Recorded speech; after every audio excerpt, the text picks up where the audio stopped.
When installing receptacles in an industrial setting, several factors need to be considered to ensure safety and compliance with the National Electrical Code. The question of whether 1220 amp duplex receptacles can be placed on a single circuit breaker is addressed by the NEC, which permits up to 12 receptacles on a 20 amp circuit.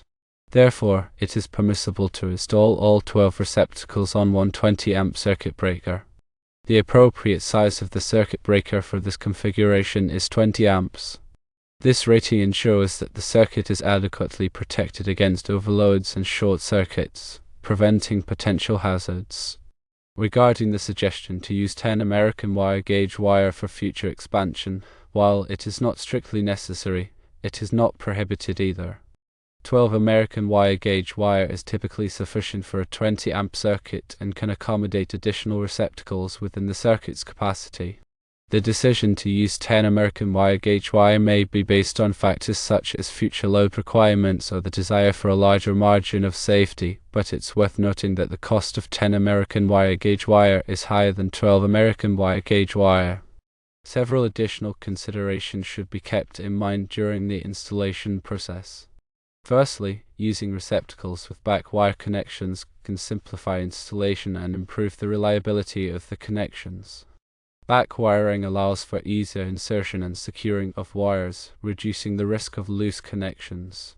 Secondly, ensuring that the receptacles are installed on a level surface is essential for both aesthetics and functionality. Uneven installation can lead to receptacles that are not flush with the wall, making it difficult to plug in devices securely. Thirdly, securing the receptacles with screws or nails is crucial to prevent them from becoming loose over time.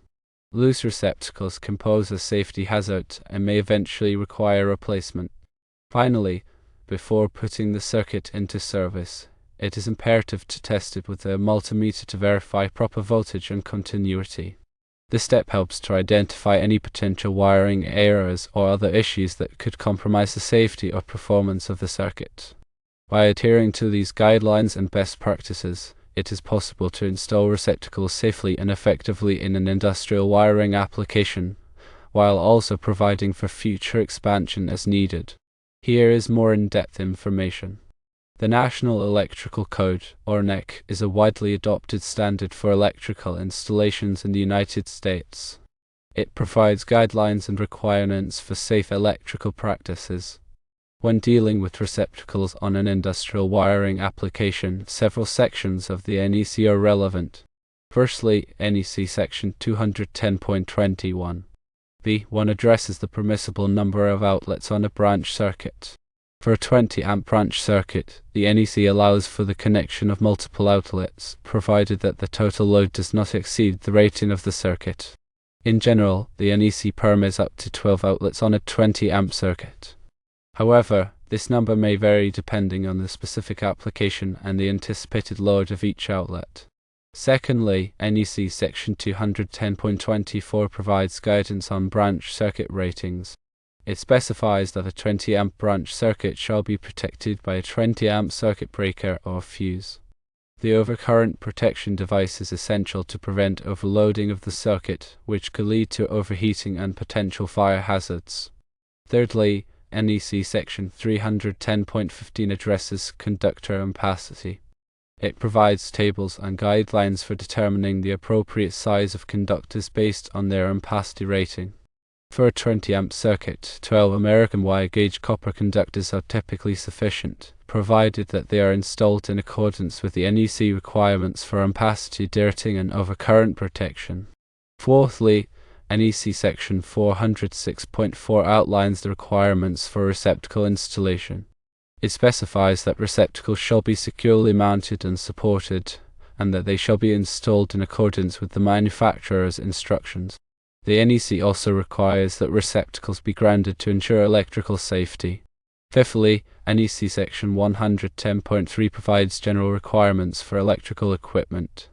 It states that all electrical equipment shall be installed and used in accordance with its listing and labeling.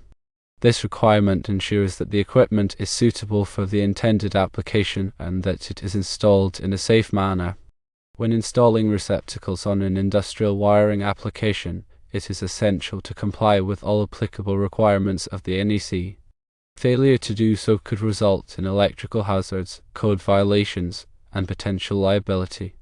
In addition to the NEC, there may be other applicable standards and regulations that govern electrical installations in industrial environments. These may include local building codes, safety standards, and industry-specific requirements.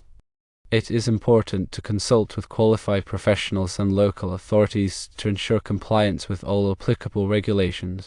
When selecting receptacles for an industrial wiring application, it is important to choose products that are suitable for the environment in which they will be installed. Industrial environments may be subject to harsh conditions such as moisture, dust, and corrosive substances. Therefore, it is important to select receptacles that are rated for these conditions. Receptacles with features such as corrosion-resistant coatings, moisture-tight seals, and tamper-resistant designs may be appropriate for industrial applications. In addition to selecting appropriate receptacles, it is also important to use proper wiring methods. The NEC specifies various wiring methods that are suitable for different applications. For industrial wiring applications, conduit is often used to protect conductors from physical damage and environmental factors. Conduit may be made of metal, plastic, or other materials depending on the specific requirements of the installation. When installing conductors in conduit, it is important to follow the NEC requirements for conduit fill. Conduit fill refers to the percentage of the conduit's cross-sectional area that is occupied by conductors. The NEC limits the amount of conduit fill to prevent overheating and to facilitate the dissipation of heat. It is also important to use proper grounding and bonding techniques. Branding and bonding are essential for electrical safety, as they provide a path for fault currents to flow back to the source, tripping the overcurrent protection device and preventing electrical shock hazards. The NEC provides detailed requirements for grounding and bonding, including the use of grounding electrodes, equipment grounding conductors, and bonding jumpers. When installing receptacles on an assembly table for an industrial manufacturing environment, there are several additional considerations to keep in mind. Firstly, it is important to position the receptacles in a convenient and accessible location. The receptacles should be located so that they can be easily reached by workers using power tools and equipment. The receptacle should also be located away from areas where they could be damaged by equipment or materials. Secondly, it is important to provide adequate support for the receptacles and wiring. The receptacle should be securely mounted to the assembly table, and the wiring should be properly supported to prevent sagging or damage. Cable trays, conduit supports, and other hardware can be used to provide support for the wiring. Thirdly, it is important to protect the receptacles from physical damage. The assembly table may be subject to impacts, vibrations, and other forms of physical stress. Therefore, it is important to protect the receptacles from these hazards. Receptacle covers, guards, and other protective devices can be used to shield the receptacles from damage. Fourthly, it is important to label the receptacles clearly. The receptacles should be labeled with their voltage, amperage, and other relevant information. This will help workers to identify the correct receptacles for their equipment and to avoid overloading the circuit. Fifthly, it is important to inspect the receptacles regularly. The receptacles should be inspected periodically to ensure that they are in good condition and that they are functioning properly. Any damaged or defective receptacle should be replaced immediately. In addition to these considerations, it is also important to follow all applicable safety procedures when working with electricity. Workers should be trained in electrical safety practices and should be equipped with appropriate personal protective equipment such as gloves and safety glasses. Before working on any electrical equipment, workers should de-energize the circuit and verify that it is energized using a voltage tester. In summary, installing receptacles on an industrial wiring application requires careful planning, attention to detail, and compliance with all applicable standards and regulations. By following the guidelines and best practices outlined in this guide, it is possible to create a safe and reliable electrical system that meets the needs of the industrial environment.